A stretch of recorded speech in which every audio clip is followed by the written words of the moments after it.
आज के अच्छे समाचारों की श्रृंखला में एक और समाचार है।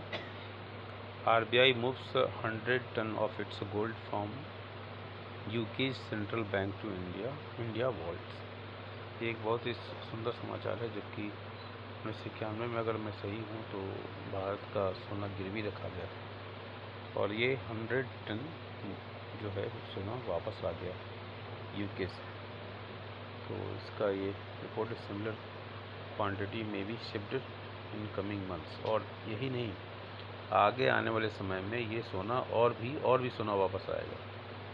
तो RBI has moved little over 100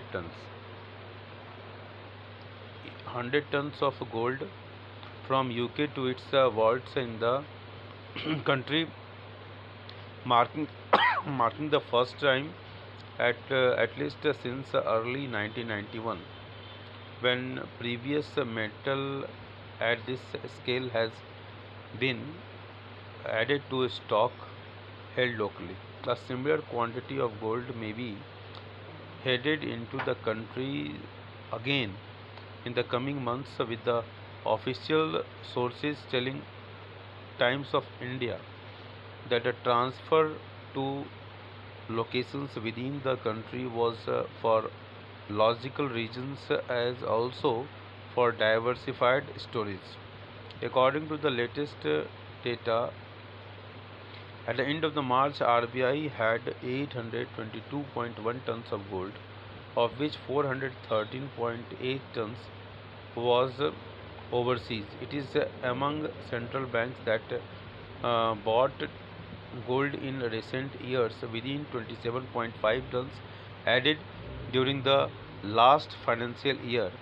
For a large number of central Bank of England has traditionally been the storehouse, and India is no different, with the some its yellow metal stock lying in London from pre-independence days. RBI started purchasing gold a few years ago and decided to undertake a review of where it wants to store it.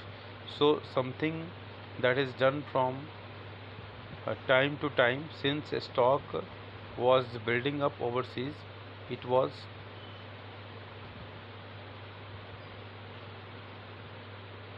decided to get some of the gold to India. An official said for most Indians, gold has been an emotional issue, especially after the Chandrasekhar government placed the precious metal to tackle the balance of payment crisis in 1991. तो 1991 में ये हुआ था, जिसकी चर्चा मैंने शुरू में की थी। तो उसके बाद भारत में सोना वापस आना एक बहुत बड़ी खबर है, और ये how RBI has added gold to its assets. और ये देखिए, ये बार डायग्राम बना हुआ है कि 2019 में 618.2 टन्स गोल्ड, 2020 में देखिए 661.4, 2021 में लगातार गोल्ड का एक्युमुलेशन भारत करता ही जा रहा है, और इस समय गोल्ड का स्टॉक हमारे पास हो गया है 822.1 टन, जो कि बहुत ही अच्छी खबर है। Where gold is held. तो ये भारत की इकोनॉमी के स्ट्रॉन्ग होने की एक बहुत बड़ा मतलब एक बहुत बड़ी खबर है, और बहुत बड़ा प्रूफ है कि हमारी इकोनॉमी स्ट्रॉन्ग हो रही है। और कुछ फ्रंट पर कभी ट्रेड डेफिसिट होता है, कभी ट्रेड डेफिसिट किसी के साथ बढ़ रहा है, किसी के साथ घट रहा है, बट ओवरऑल फिगर अगर देखा जाए तो गोल्ड एक बहुत बड़ा मेजर होता है इस बात को समझने के लिए कि देश की इकोनॉमी की स्थिति क्या है। जैसे कि आपके, हमारे और आपके घरों में अगर सोना होता है तो हम अपने आप को इकोनॉमिकली साउंड समझते हैं, प्रॉस्पेरस समझते हैं। उसी तरह देश के लिए भी उचित लागू होती है। तो ये देश के लिए एक अच्छी खबर है।